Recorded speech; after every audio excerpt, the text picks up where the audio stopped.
You're sitting comfortably, Councillor Potter. We can begin. I was quite happy waiting for you. And hopefully so is Councillor Cubitt. Welcome to the Audit and Accounts Committee meeting on Monday the 26th of June. Fire evacuation procedures. There are no fire alarms scheduled. Therefore, if the fire alarm sounds, please evacuate the building immediately. The fire exits are located at the rear and the side of the room. Go down the stairs, meet in the War Memorial Park. The meeting is being webcast live on the internet and the officers tell me it is operating. And please can all members and public switch off their phones or turn them to silent for the duration of the meeting.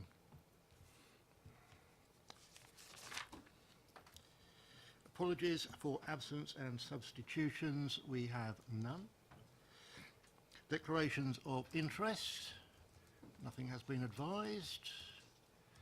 No sign of life out there. Appointment of the Vice Chair. Can I have nominations, please? Councillor Ratty. Chair, can I nominate Councillor Donald Sherlock for the position of Vice Chair? Do I have any other nominations? Then, Donald, would you care to join us?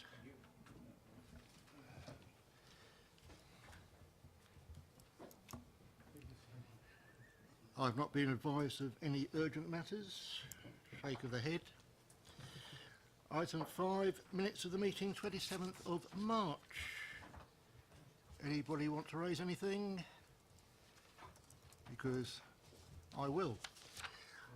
Under 5716, EY Audit and Accounts Assurance Letter.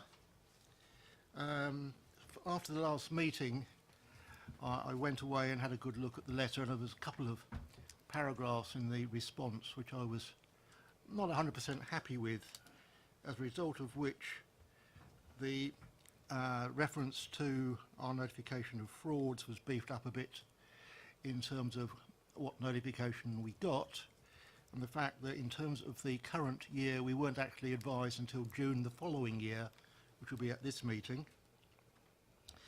In terms of contingent liabilities, the letter originally said that we were notified through the annual accounts, which is true, but there is no report that comes to this committee, and that's the only way we are advised.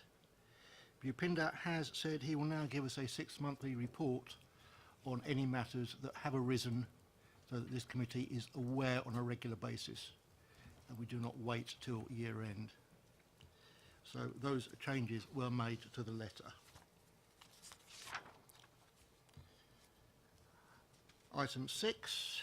Just say subject to those amendments, are you agreed? Subject to that amendment, are you agreed that the minutes can be accepted? Thank you. Item 6. The fraud update, protection of the public purse.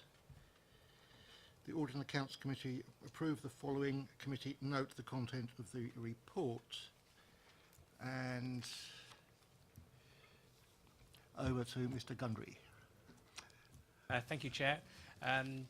This is a report just to inform the committee of the work that's been carried out in terms of protecting the public purse.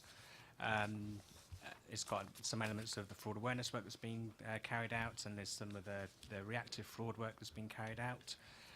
But what I wanted to do is just briefly bring to the attention of the committee paragraph 4.2, which is on page 11. The committee requested that the staff fraud awareness survey was extended to all councillors of the committee of the council.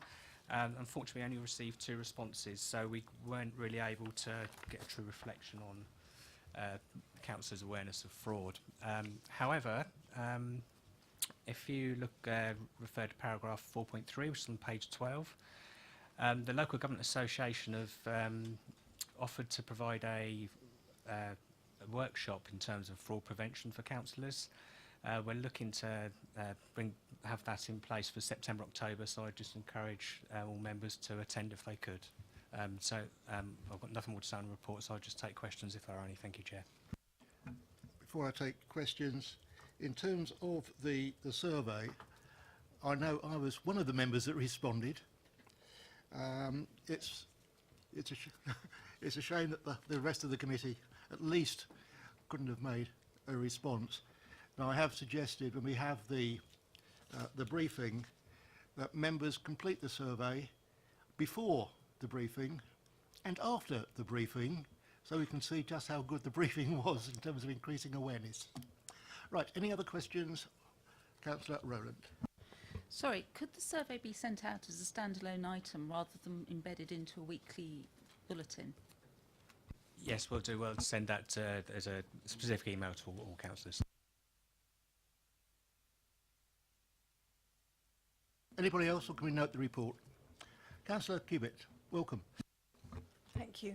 Apologies for being late. Just out of interest, the trends, because I read the report, but what are the trends indicating in terms of the amount of fraud that we are discovering has taken place, and in terms of the amount of recovery? Thank you, Chair.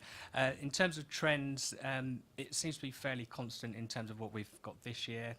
We have an aspirational target of, for my team, to identify £200,000 worth of fraud this year. If you take into account everything, we're looking at just over 200. The year before was a very similar figure.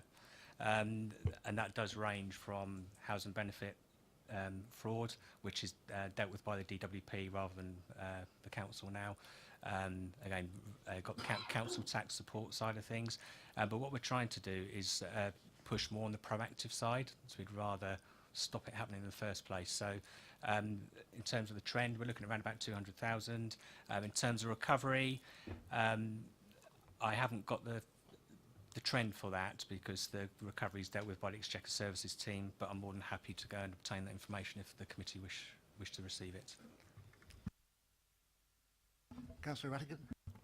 I had a question about council tax and people claiming single persons residency. You know, do we ever check things like deaths and things like that to make sure if we get informed of a death and then it doesn't happen?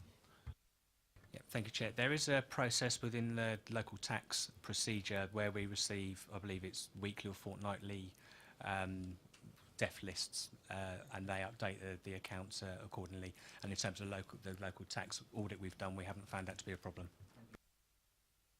Councillor Cubitt. Sorry, just on that alone, I mean, I'm aware in my ward of a couple of cases where we've had residents who were in social housing who then did pass away, and then their children remained in situ despite not being entitled to do so. So does that suggest to me that then these verifications of death certificates don't get sent on to our housing associations? And if so, is that an area where we maybe ought to be considering doing so? I don't know if they are past housing association, but again, I can find out. In terms of housing, again, I'm not sure the legislation about other family members remaining in the house, but again, that's something we can refer to our housing department and verify what process is in place for that. Councillor Keating. Could I just confirm, if you register a debt, or whoever registered the debt, there is now a process whereby that debt is notified to all relevant local government and national government departments. It's automatic now. Thank you. Anybody else on this paper? Can we note it? Noted.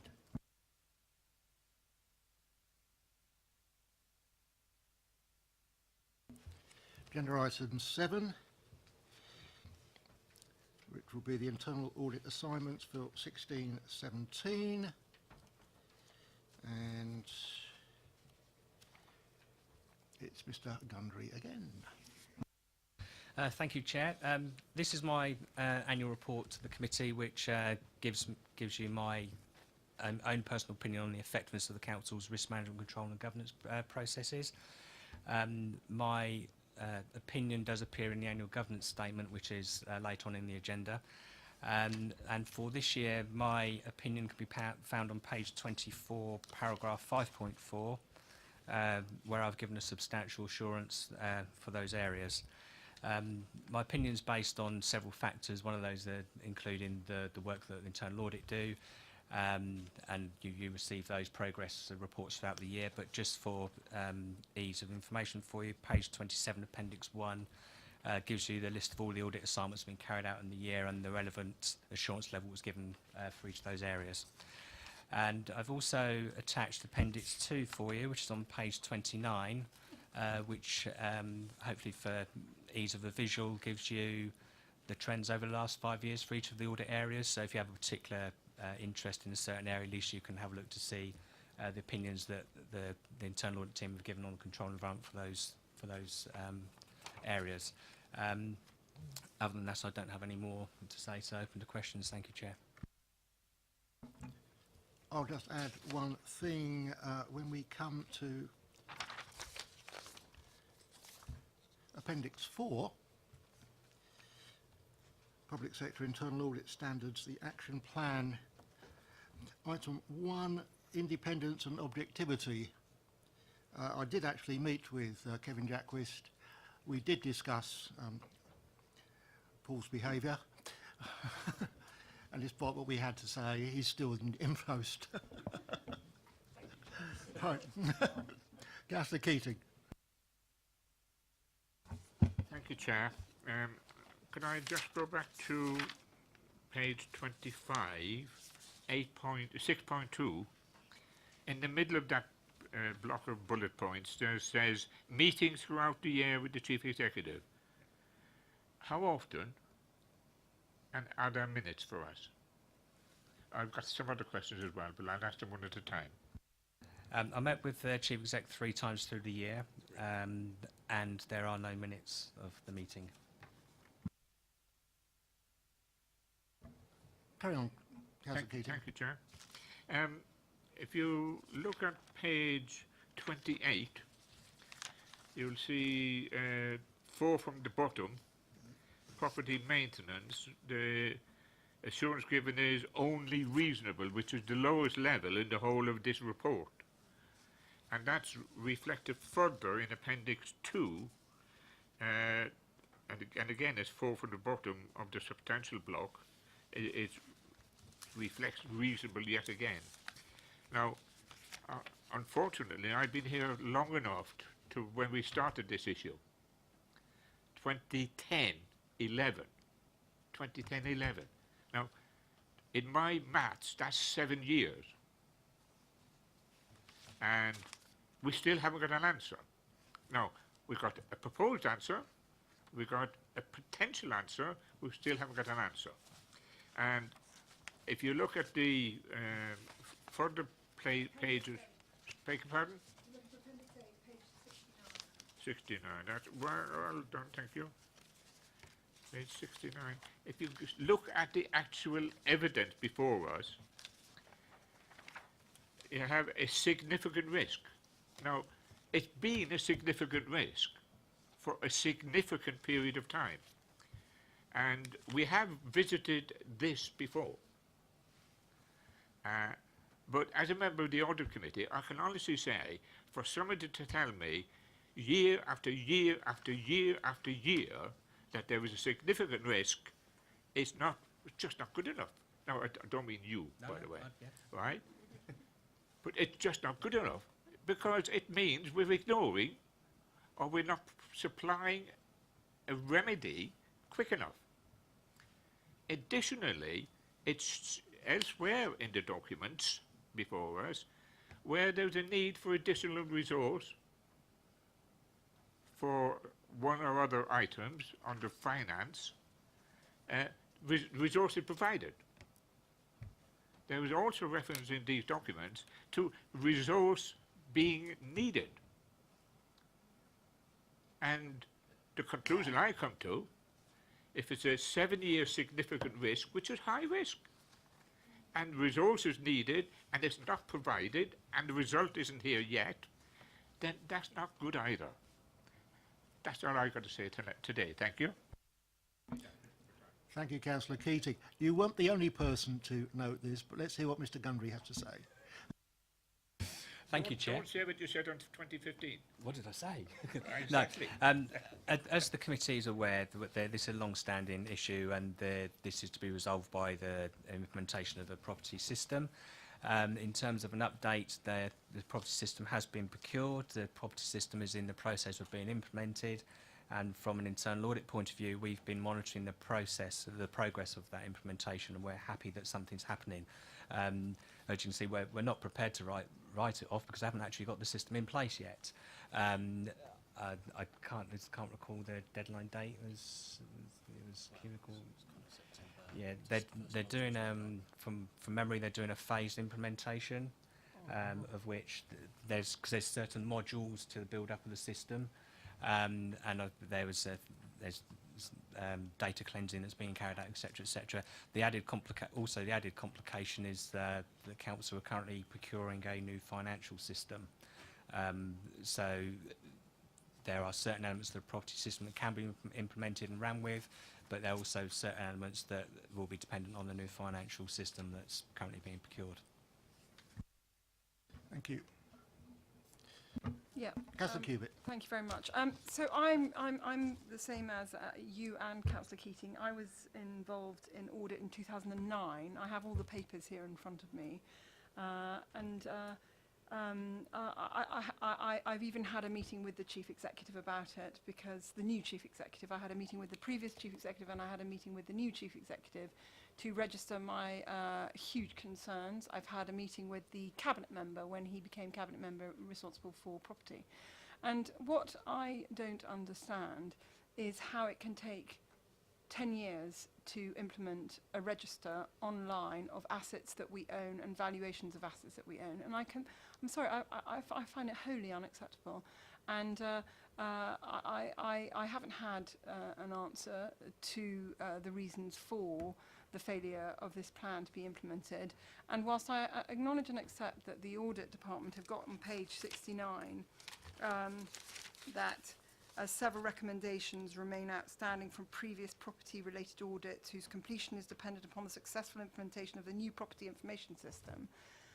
Councillor Isaac, when he came to the council and became cabinet member, undertook to implement that computer system then, and it is still not in existence. And what worries me, not only is that it's not been implemented, but what are the risks? And to me, as a humble councillor with not very much brains between my ears, is that I just worry about the assets that belong to our taxpayers in our borough.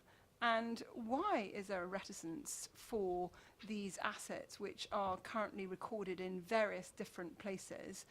Why is there an inability to get the assets from different books into one computer system? And I'm just wondering whether there's actually a problem. And I'm wondering whether there's a problem that we in audit ought to know about, whether there's some assets that have gone missing, or assets that, I mean, I'm seriously asking this question, Chairman, because I cannot understand any other rationale for us to be incapable of putting our assets on a computer system that can hereinafter be audited properly. Mr Gundry, you want to come back on that? Yes, thank you, Chair. I just want to remind the committee that they obviously do have the right to, as we have in the audit protocol, to invite the relevant head of service to come and discuss the matter with the committee. So if that's something that the committee wishes to consider. Mr Gundry, would I be right in saying that there's been a change in the personnel in the department? There's been several changes within the department. I know they do have, as has already been mentioned about resources, they have had issues in terms of resource recruitment. And there's been various changes. So yes, you're right. But somebody should be able to answer the questions of the committee if they feel wish. Sorry, Mr Chairman, but when I'm just trying to find it, but I'm not being very successful. But I found it before I got here, and that's one of the reasons why I was late. Because I was trying to find all my old documents. Is that the reason for the inability to have the system in situ in 2009 was because Mike Bovis was on long-term sick leave, right? And that was, in all of our documents, the reason for the current status and the inability for this plan to be implemented and for the inability for the computer system to happen. Now, obviously, Mike Bovis, after 2.5 years, got better, and that reason was then removed from the audit sheet. So I'm not stating anything that was not written, so I'm not causing any problems from a privacy issue. It was explicitly stated in all of our audit trails that the reason for the delay was because Mike Bovis was on long-term sickness. Now, after 2011, I believe he returned. And I believe he was again in charge, because when we had a meeting with the now current cabinet member, Councillor Isaac, who had a third party give us a talk in the council chamber on the system that was to be implemented, we had Mike Bovis in situ espousing the virtues of the third party contracted computer system that we were going to be buying. So and that was in 2011, I believe. It might have been 2013. My memory might be failing me. I'm getting older. But if that system was being presided over by that employee, and I believe he's still in situ, then I'm a little confused as to why why Mr. Gundry is saying that we've had extensive personnel changes. Mr. Gundry? Yeah, thank you, Chair. Mr. Bovis is not the Property Services Manager. He's still employed by the council, but he's dealing with special projects. I believe it's on the leisure park. So that's why there's been changes in personnel, because they've been having to bring in interim managers to take on the position that he's vacated. And I know we've had 2 or 3 of those. Mr. Gundry, who's currently in charge? Steve Sprasson. I think he's been here 3 months. Councillor Rattigan? Having left the council and returned, it's disappointing to see some of the same old problems. Quite frankly, it's not good. I mean, it isn't good enough to not have an audit of what we own, so as people can genuinely see the value of councils. Now, we've had problems in London in the last few weeks over very wealthy councils not producing money when it's required. Now, it's not good enough for us to say as an audit that we're accepting of this. Chair, can I indulge you? I would like to see the portfolio holder here. If he's already been grilled and he's given us an answer once, 4 years ago perhaps, it isn't sufficient that this is being batted off in the long grass, frankly. And in the end, it's about our responsibility to know what we have, so as if there is a massive crisis within this council, we know what we've got, and if we have to sell something to provide for our residents, then we know what we can sell. I don't think the situation was quite as bad as that. We did have records. The trouble was they weren't computerised and they weren't consolidated. That is what we're moving towards. And hopefully we'll get there in due course. Councillor Cubitt, you were the next one to speak. Yeah, sorry, I don't like admitting this very often because we're not the most popular people in the world, but I am a former banker and I worked all over the world, and all I can tell you is when situations like this happen and when they persist for 10 years, it is usually the sign of something very serious that somebody somewhere doesn't want to fess up to. I'm really sorry, but that is the only assumption that I can make on this, is that something is causing the council to be incapable of transferring data from a book onto a computer system. And it can only suggest to me that there's some hole somewhere or some horror somewhere, because it's the only rational interpretation of an inability of a council like ours to have been incapable of transferring the... And just secondly, I'm sure all of you are fully aware that we're one of the richest councils in the country. And one of the reasons why we're one of the richest councils in the country is because when we became a new town, we were given a significant amount of real estate in recompense for all the housing and land. And we own, as I'm sure most of you are aware, nearly 370 million pounds worth of commercial real estate. So what we're saying is that this land that we own cannot be transferred from various books onto a computer system. Tells me there's something else, there's more to this story. I'll pass that over to either Mr Hood or Mr Pleat to answer that in terms of the accounts and the effect on the annual audit.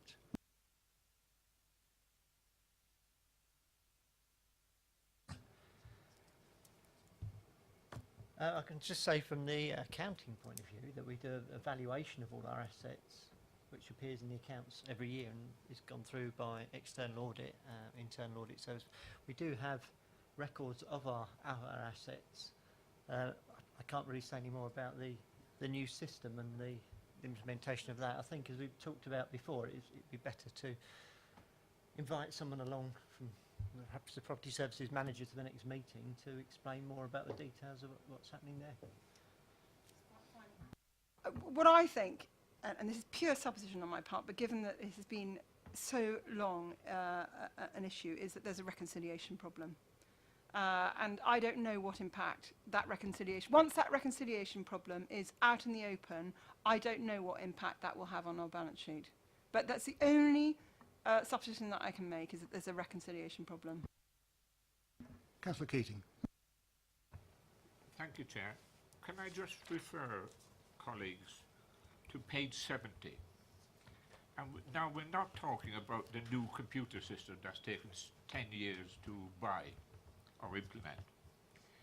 The whole of that page says the short-term plan maintenance is still managed through a series of shared spreadsheets. This is 7 years after the event. Where sample testing does not highlight any inaccuracies, controls can only be improved once a new property information system is improved. And sample testing, let me say, sample testing is not conclusive, as evidence of inspections was not provided. Now, this has nothing to do with a computer. If you do an inspection and you don't provide the evidence of the results of that inspection, that's not a computer job. The next one, reactive maintenance. The council has detailed procurement processes. However, sample testings of the works exceeding 2.5k threshold for obtaining 3 quotes is inconclusive due to evidence not being provided. Now, this is not computer stuff. Go on to the next one, service charge adjustments. With resources currently being diverted, with now not doing our job because we're going to buy a computer, yeah, implementation projects, it is imperative that sufficient resource is allocated to ensure the final service charge invoices are sent in a timely manner. It is noted that the sufficient resource for this exercise has now been allocated by financial services. And again, it's not buying a computer. Budget monitoring. Internal acknowledge the advice of the accountancy services that the current method of discussing budget issues by exception is sufficient to maintain adequate budget monitoring. But there's a whole range of issues, not just buying a computer and taking 7 years to fit it. It's an attitude, I think. So I think we should politely request the cabinet member and the manager, the senior manager of the department, to come and visit us. Thank you. Any comment you want to make, Mr Gundry, or are you prepared to take other questions first? Hence the reason we gave reasonable assurance. Councillor Faulkner. Thank you. I think the questions have probably been answered. When I became a councillor 3 years ago, we had a debate about PMIS, Property Management Information System, which hadn't been installed at that time. And as I spent my life in the IT industry, I was quite interested because IT systems do fall apart for no apparent reason. But I guess that's the same one we're talking about today. And the other one was, the original point was on page 24. Are we as a committee happy that we just have substantial assurance on the effectiveness of the council's risk management control, etc., I would have thought we would be looking for full assurance on that, or am I missing something? Sorry, Chair. Yes, this is not the opinion of the committee. It's my opinion. So whether you differ to my opinion, that's obviously up to you. But the reason why I've gone for a substantial assurance is if you look at Appendix 1, which is page 27, you'll see that there are a fair split of substantial to full assurance recommendations. So unless I saw a full page of full assurances there, I wouldn't be giving you a full assurance. Councillor Watts. Thank you, Chair. I think what I was going to say has been said adequately by Councillor Keating. Having heard Councillor Cubitt describe herself as humble, this was a really big day, I think. Now, my entire career, working life, was underpinned by supposed skill with computers. But I always had a great deal of respect for the people who are doing things without computers. How did John D. Rockefeller keep track of his properties before my profession came along and improved things? So I agree with Councillor Keating, but in 10 years we could have had 3 or 4 different clerical systems to do the job. Let's stop the focus on computers, and I follow Councillor Cubitt in wanting to focus on the management. Councillor Potter. Thank you, Chair. Forgive me if I haven't got the technical expertise of others, but it does seem to me relatively straightforward when we hear Philip say what he does in regard to the annual accounts and the information that appears in there and the allowances that are made, obviously for the property assets that we have, for that not then to appear in some other form of reconciliation in a detailed form, you know, giving identification of the property and its valuation, and that not to be available to us, doesn't seem logical, does it really? And it seems to me, as with Councillor Cubitt's comments, I mean, something has gone adrift in regard to that accumulation of information. And 10 years is an awful long time, really, for this to have lingered on. It's got to be sorted. And we've got to have some really clear explanation about why that situation has occurred.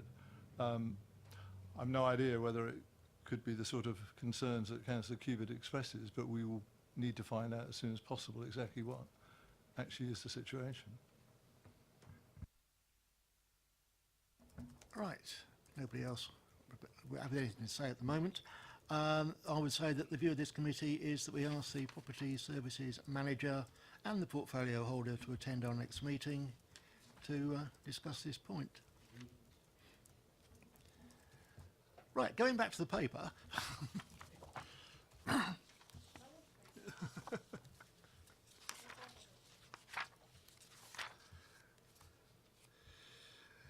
We are asked to note the opinion of the Chief Internal Auditor on the effectiveness of the Council's risk management, control and governance process. Can we note his comments? Thank you. Sorry, Councillor Cubitt, would you? Sorry, I'm happy for us to note it, provided that concerns reference this is put in the minutes. I don't want it to disappear into the ether. I don't want us just to note it. I think you've probably got a valid point. Can it be included in the note? It will be included in the minutes. Councillor Rattigan? Chair, can I just say, to be helpful,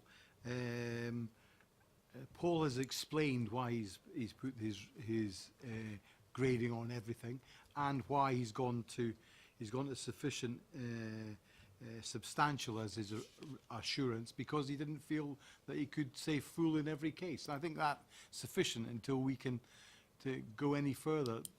This looks fine in terms of the work. In terms of the work, I would agree, but I would agree with Councillor Cubitt that the concerns should be noted. Councillor, sorry, Mr. Gundry, not. Thank you, Chair. I don't know whether it would help the committee in terms of Councillor Cubitt's comments if they were actually noted as part of the next paper, because that's where we actually provide the committee with our executive summary of the property maintenance audits that we carried out. I would agree, but these comments were raised under this paper. We'll probably duplicate it. If it's worth saying twice. Item 8, Audit and Accounts Committee. We are asked to note the contents of the report of the internal audit progress January to May, and I'll pass over to Richard Bevan. Thank you, Chair. Yes, this is a regular report on the detailed work that the internal audit team have done, covering the period January to May. And I also include the latest position with outstanding audit recommendations. I referred to committee to paragraph 4.1 of page 39 of my report, which is a summary of all the reports. Apologies for the number of appendices, there are a few, I admit. But that table gives a summary of all the audits we've undertaken, of which you'll see 7 given full assurance, 6 substantial, and 1, as we now know, is given reasonable assurance. Stole my thunder a bit with the previous discussion on on that one reasonable assurance. It is the property maintenance one, and I was going to say it was historic information outstanding regarding the implementation of a property system, but I'll skip past that if you don't mind. The thing I want to add is that the Appendix 1 of my report, which is the summary of overdue, significant and fundamental recommendations. This is the lowest number of recommendations I've ever reported in my sort of 7-8 years here, and yes, they all are related to the property, to property rents and property maintenance. And I was at this point going to, I will actually stick up for the property services manager. In the time that he's been here, he has, with our assistance, has cleared a lot of the other recommendations which were overdue. You may recall from previous committees, there was probably in a region of sort of 15 to 20 recommendations relating to property. We've now got that down to 5, so they have made progress on some of the outstanding recommendations, partly due to some of the progress that's been made on the property system implementation. So that was going to be the plus the plus point of what I was going to say. And then the final appendix of my report is the recommendations that are not yet overdue. They are ones that we've highlighted throughout the year, and they will be followed up through our normal follow-up process. I think that's all I've got to say, really. I'm happy to take any questions that you may have. I take questions. Councillor Keating, go ahead. Thank you. In view of our previous discussion, could you just tell us, do we have a complete implementation date for this property services super max machine? I can tell you what I know. I know they are currently going through a data cleansing exercise. My understanding is they have around about 35,000 records which are being cleansed, so being sifted, sorted, corrected, before being currently being uploaded into the test system. And at that point, obviously, as we all know, testing is where they test the processes. And my understanding, and again, I may be corrected on this, is that the intention is for the first module, the module of the live version, to go active in September. But again, that's just for my current information. That's this year.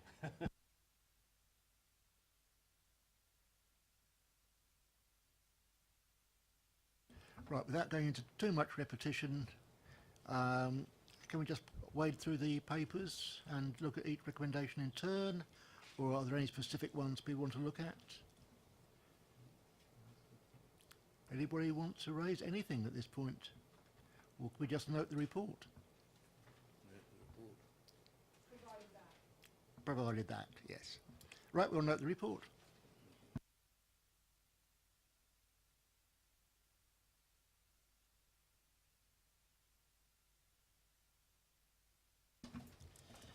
Treasury Management Annual Report 16/17.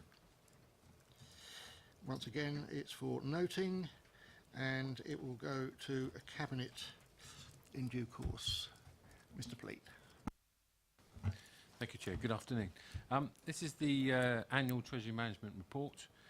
It's part of the normal suite of monitoring reports that you get as a committee.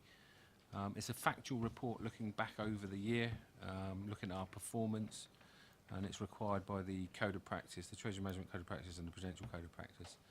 The report is in the form of a draft Cabinet report. It's going to the Cabinet meeting on the 11th of July and then on to Council on the 27th of July.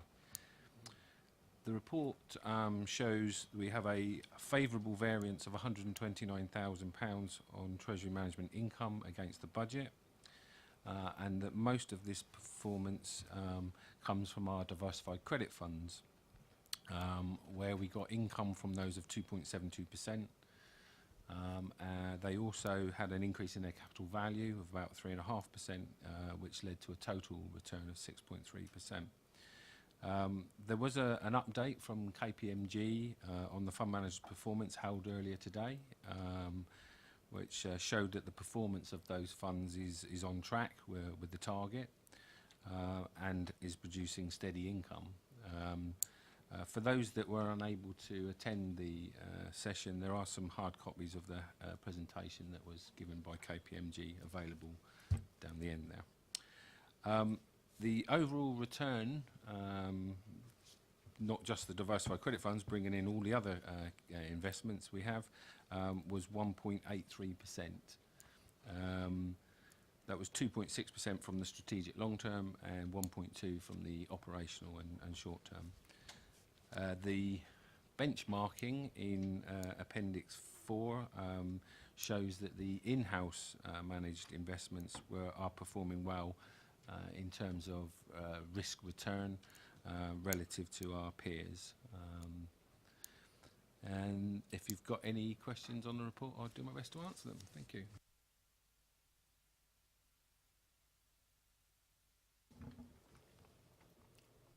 Thank you, Chairman. Appendix 2, page 125, that's still within this report. Investment holdings as at the 31st of March. Do we have evidence, excluding the local government investments, do we have any evidence of compliance with the ethical investment policy that was adopted for Treasury Management funds, please, for each of the bodies here where we're investing?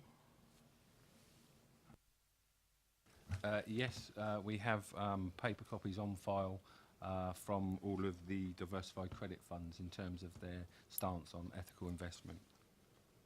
Obviously, the other ones on there are the UK government. I'm not aware of a UK government ethical stance.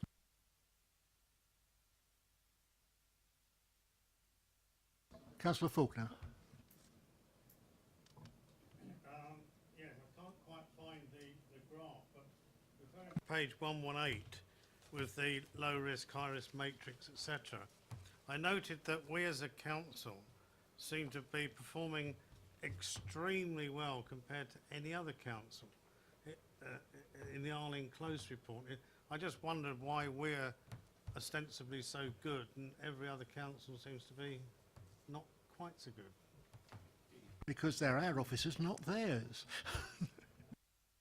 I will say there is a degree of differences in comparing. When you do benchmarking, it's very difficult. Each council is different. Each council has a different strategy. Each council may have different types of cash to invest.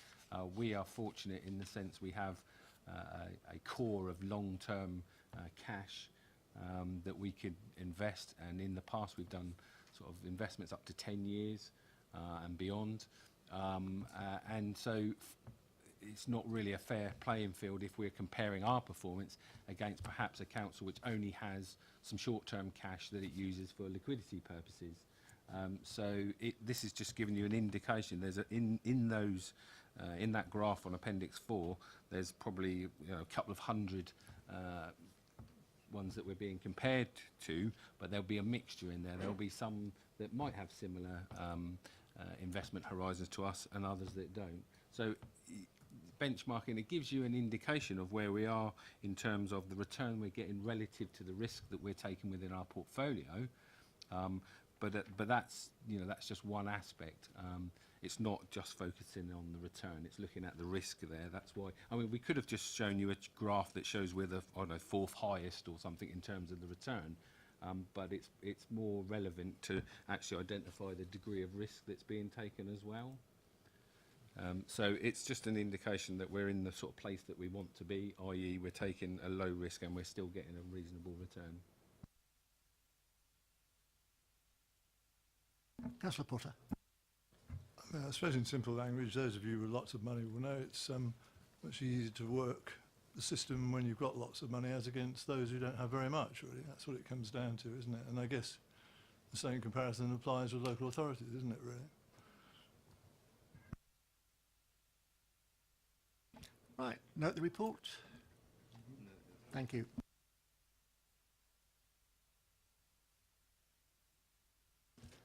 Right, this one will be for Mr. Pleats again. Statement of the accounts process.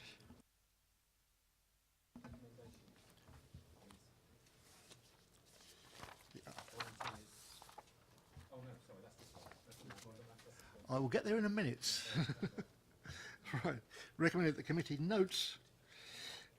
As we say, there's 4 items there for us to note, and then recommend that the committee nominates, and we'll get to that in a moment. Over to you. Thank you, Chair. Yeah, this is just a sort of factual report. It's just setting out the deadlines for the closing of our accounts. As you're probably aware, we're going through an earlier closing requirement. So next year's accounts will need to be closed 2 months earlier. And what we did a sort of dry run this year. So we attempted to see whether we could actually do it and meet those deadlines. And I can tell you that we were able to do it. And we have actually physically published our accounts 2 weeks earlier this year. So the accounts are available on the website. I've got some hard copies here if members of the committee want those. And the report's really just asking for volunteers to do a detailed review of those accounts for us. Also, you need to note that next year we're going to have an extra committee meeting in July to be able to approve the accounts in accordance with the statutory timetable. So if you've got any questions. Right, I will take questions on the report first if there are any. Otherwise, we can note items 1 to 4. Item 5, I will certainly go through the accounts in detail. I'd like a second member to go through with it in parallel. Give a fresh pair of eyes to it. Do I have a volunteer?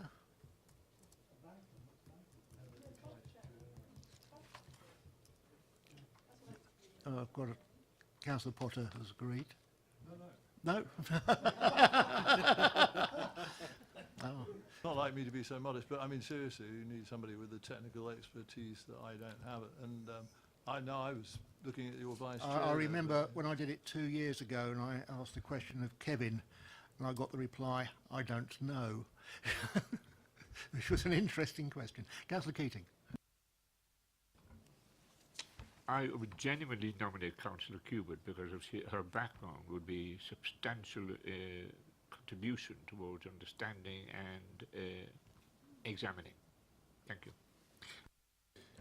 I'll ask Councillor Cubitt if she wishes to accept that. I can see she's not overly keen. Theoretically, when I was vice chair of audit, it was kind of the vice chair's job. So, I mean, in my humble, again, opinion, I would have thought that it would be more correct in terms of procedure and process for the vice chairman to be the second person to check the account. I have a grudging acceptance here from Donald. Yeah, thank you. Right, we have 2. So I think we can now move on to the next paper. Ooh.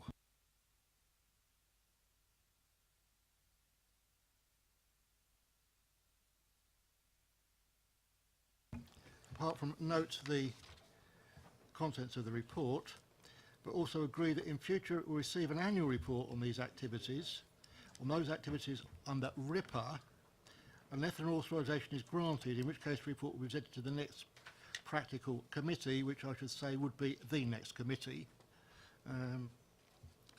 And further on, we are asked if we could forego our examination of the social media sites, as this is not covered by RIPA, it's adequately covered by protocol, and within the computer monitoring, any unauthorised access would be picked up.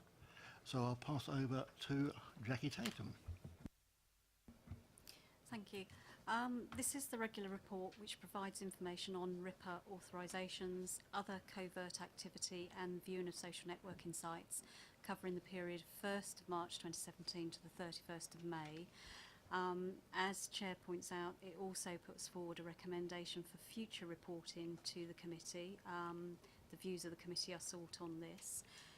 Page 140 provides the details of RIPA authorisations and other activity. I would just point out, with my apologies, the table on page 143, the total viewings for 2017 should be 37 and not 20. That was my mistake, and apologies for that.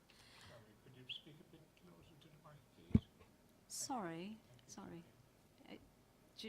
Are you okay? Wait, shall I start again?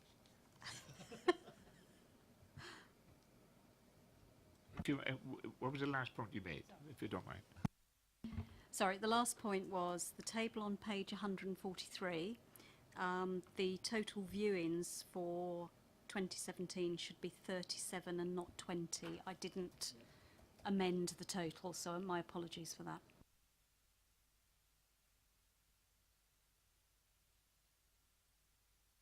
We can forgive you for that. So, have you any comment you'd like to make about reporting?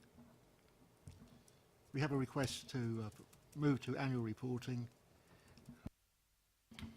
In terms of reporting to the committee, the legislative requirements under RIPA are for members to have annual oversight of the policy and to receive regular reports on any RIPA authorisations.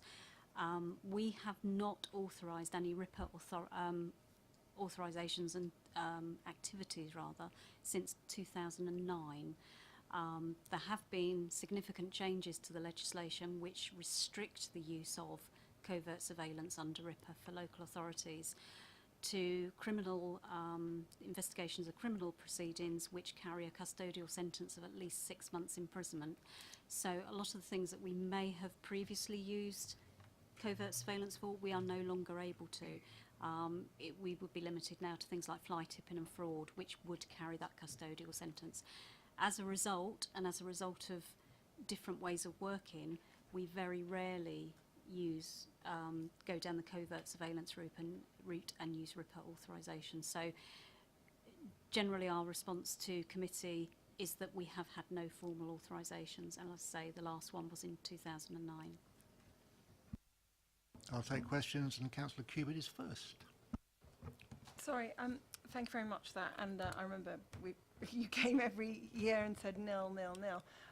The social media networking, Orwellian spying of our residents, I understand it's not part of the regulatory response, but I have personally, I have a problem with us as a council surreptitiously looking at people's social media networks to prosecute them. And I just, I'm not privy to this because I haven't been in audit for a number of years now, but I'd like you to explain to me under what legislation we are permitted to spy, because it is effectively spying on our residents. The Office of Surveillance Commissioners, which is the body that oversees RIPA, they have discussed in quite detail the use of social media sites. Now, what we do is we would only ever view a site that has no privacy settings at all. So it would be very similar to Googling somebody's name and seeing what comes up. So it is open source data. It is publicly available for anyone to see. If there are privacy settings on somebody's, we cannot go into those and we cannot view those. In terms of the use, local tax, I would say, have increased their use of viewing social networking sites in terms of they will view it before going forward for committal for non-payment of council tax, and they do check for any vulnerabilities of people. So before taking the committal route, it's almost a background check, but again, it is limited to those sites which are totally open with no privacy settings. We have clear policy and procedure in place that prevents staff from friending people, from pretending to be somebody else, because that would then be covert, and we would have a different process in place if we ever did that. Brilliant. Thank you very much for those replies. Councillor Keating. Sorry. Would you like to?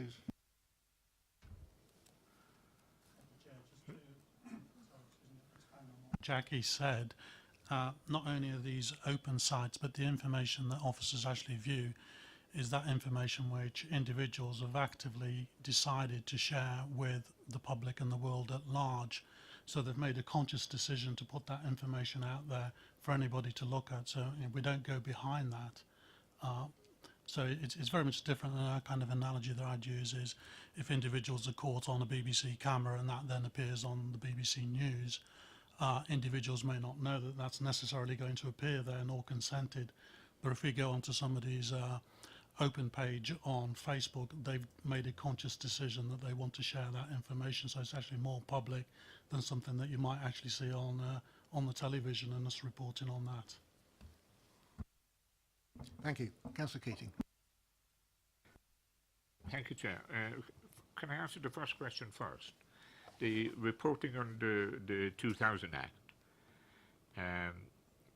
because we've had no reports of authorisations, I would have no hesitation in getting an annual report. But I would wish to remove the word the possible next meeting. It needs to be the actual next meeting for if authorisation is given. The other point I wanted to make is about the social media. Many people who use social media have no idea of what they're doing. And I quote, for example, I've got grandchildren who use social media, and they're adults, by the way. I've got grandchildren who use social media, and they're daft. And there's nothing wrong with them being daft. But we're talking about, we're raising council tax to spend money to provide services to the public. We have a duty, where possible, to ensure that we're not subject to being ripped off or fraud is being authorised or fraud is being carried out. But I have a great reservation about us not being told about what our council officers are doing on our behalf. And that's what's happening here. We asked for the authorisations to be reported to us, and then we were told some years ago, oh, by the way, we have some, we do examine social media, and we said, and who do you report that to? And the answer was nobody. And who authorises that? The relevant officer of the individual department. And how many does it happen? And we eventually got to where we are now. And the important thing here is, it's an increasing incidence year on year. There is more investigations via social media each year. Now, what we get is rational and reasonable. It's not excessive, but it is rational and reasonable, and our officers should have no difficulty in reporting them to us in the way that they do, so that we can monitor it. We have never ever said to any officer, either the reporting officer or anyone else, that's wrong, don't do it. What we said is, if you're going to do it, it needs to be monitored, and I believe it should. Thank you. Anybody else want to speak? Councillor Faulkner. Yeah, I would actually propose the alternative view, which is I find this personally acceptable. We are where we are in society with technology.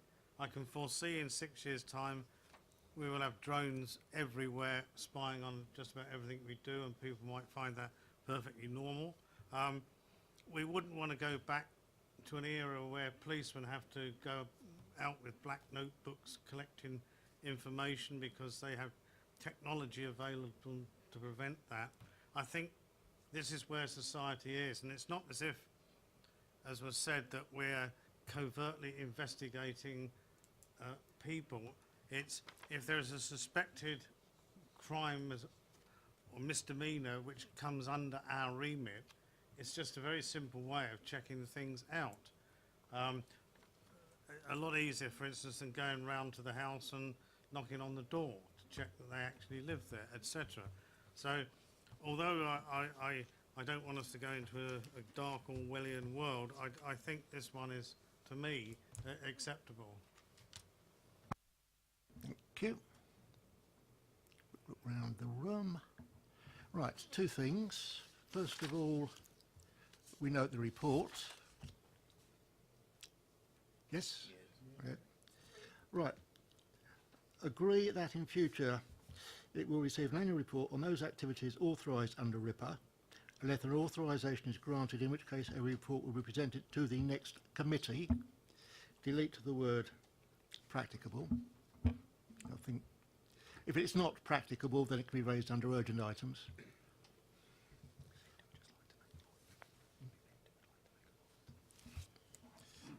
I'll pass that over to be. Thank you, Chair. The only reason the word practicable is raised in there is to, for example, if committee papers have already been produced and already sent out, then unless we were going to deal with that as a matter of urgency, as you've indicated, we wouldn't be able to report it to the next committee, but we'd bring it to the next practical committee, which is the one after that. I think we'll leave the wording as we have passed it.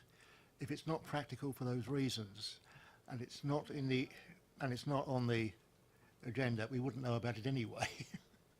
But if possible, it should be raised as an urgent item. Okay.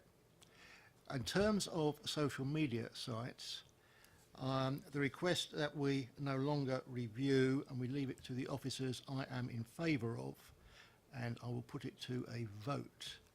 Those in favour of the recommendation as it is on the paper, please indicate.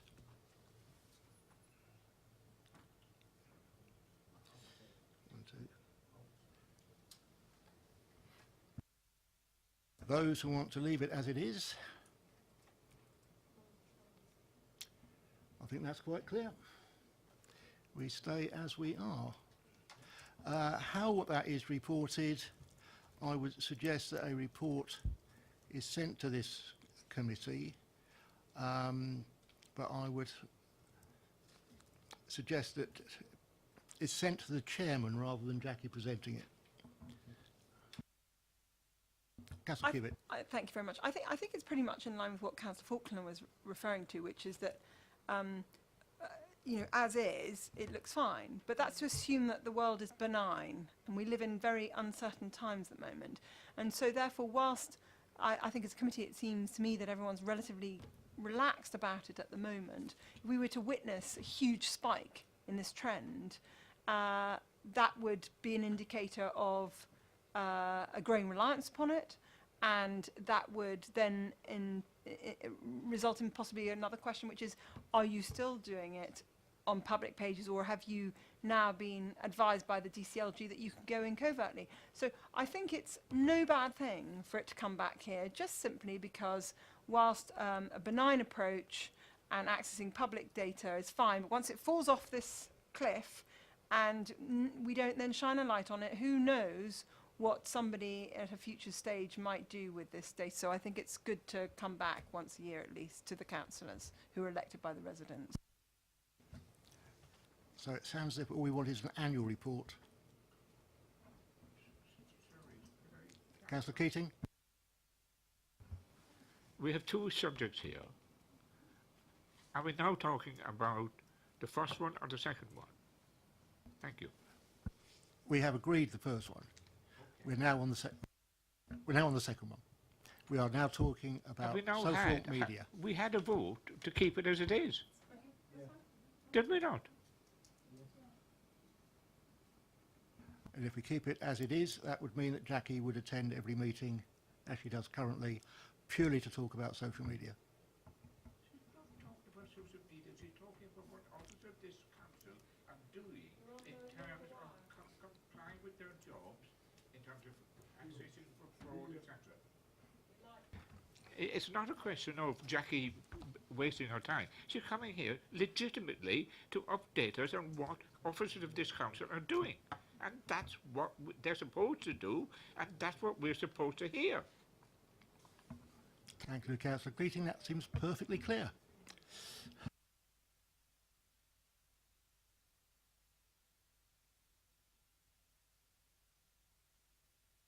That was the downside as far as I was concerned. We wouldn't see Jackie very often. Okay, members. Item 12.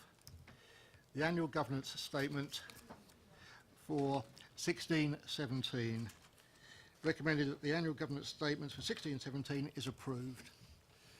And over to Bhupinder Gill to present the paper.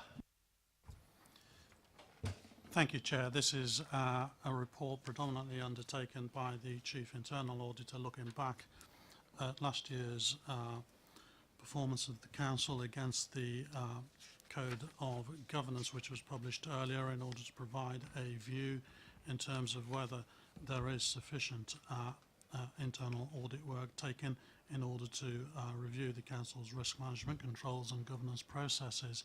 Having undertaken a review and then also sought the views of the stewardship team, which includes the CFO, the head of HR, the chief internal auditor and myself, and also the head of policy, he was satisfied to be able to give a substantial assurance to this committee and to the council in relation to the effectiveness of risk management control and governance processes.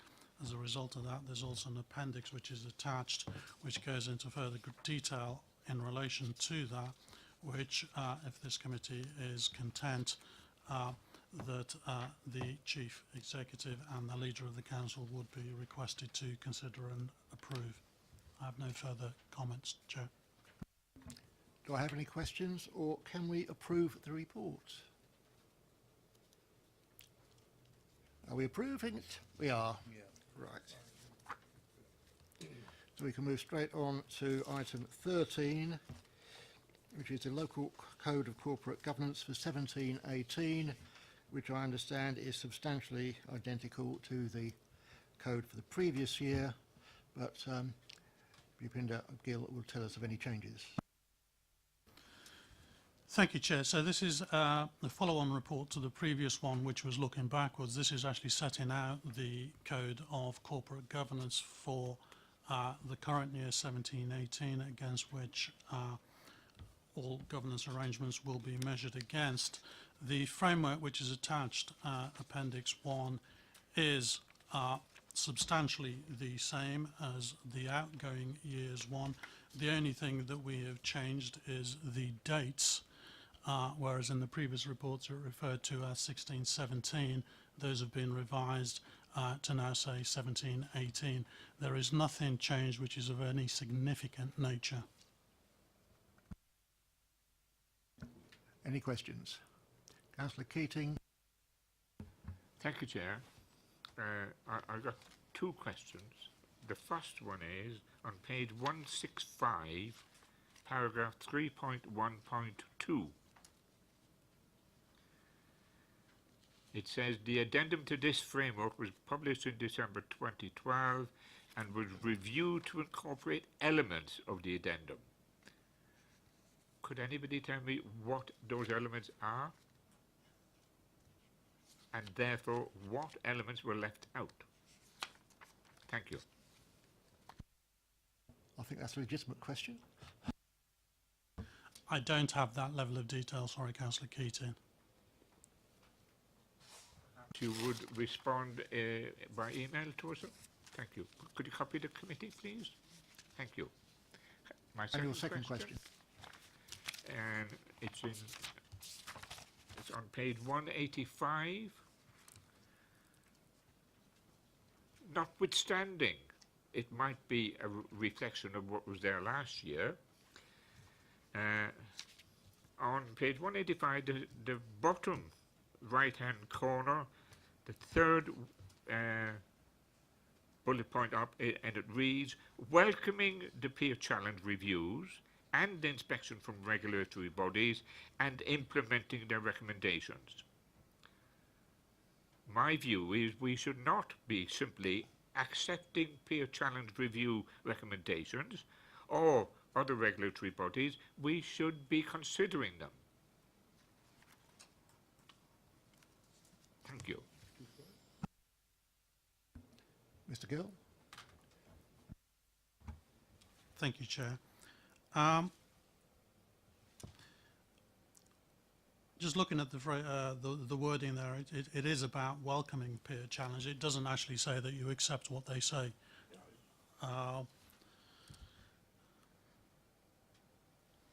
Implementing them. Now, if you can't implement them, you don't accept them. Obviously, this council, as any other local authority, is its own sovereign body, so you decide whether you, having had peer reviews, agree with those recommendations, and therefore which ones you then want to implement. But quite happy if that is to be changed. I think it's reasonably clear as it is that we don't accept every recommendation, we only accept those that we accept. Chair, it doesn't say that. It says welcome to the thing and implementing their recommendations. It doesn't say implementing them willy-nilly or harshly or whatever. It says implementing them.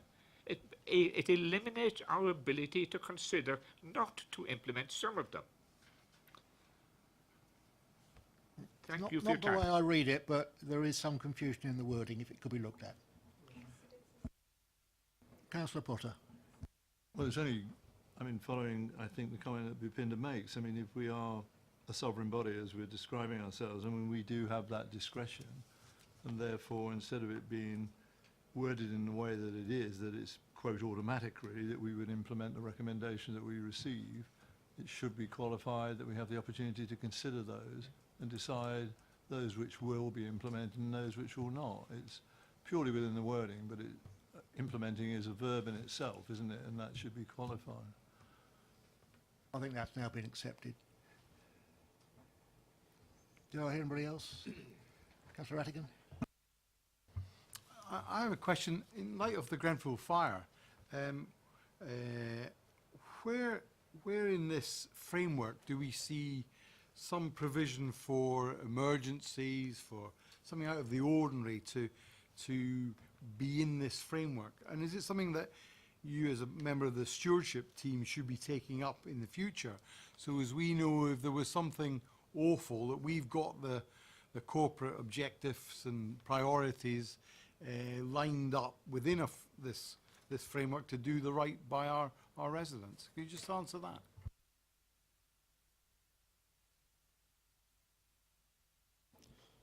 Mr. Gill, do you have a response for that? Every local authority has a responsibility to carry out and prepare for emergency planning, and that emergency isn't defined, it's very broad. As a result of events in London over the last couple of weeks, SLT will be reviewing our emergency, our procedures for dealing with emergencies to make sure that they're fit for purpose, and that everybody's reappraised of what those are, so that if anything does happen, it's not a case of dusting something off the shelf, that people are familiar with the document and the processes and the procedures. Councillor Rattigan? So would we this is our local code of corporate governance. Are we likely to see something inserted in that for by the time we come back to us next year?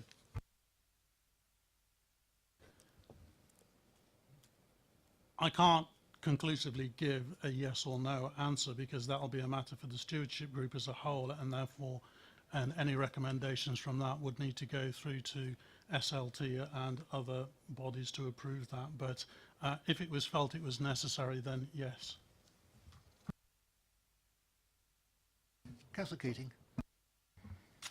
not long after the Grenfell disaster, call it what you want, I wrote to the executive director saying all of the tower blocks in Basingstoke indeed have been in receipt of planning application, planning consent in our borough. And therefore we as a borough must have the information about what was approved, including the design and the relevant documents for what was being put into and onto such buildings. And it seems to me that that would be a rational first point for this council to do. Examine what consents we have given for tower blocks and examine what contents the application contained in relation to things like cladding. Thank you. I appreciate your concern, but I don't think that's relevant to the governance statement we're looking at now. But I think it is something that should be looked at. I quite agree with you. Okay, can we accept the reports? Approved. And I think we now move on to the work programme. Thank you, Chair. Just briefly, the committee work programme for the rest of the municipal year is as published in the agenda, save for the addition of one meeting, which the Chair mentioned in item 4.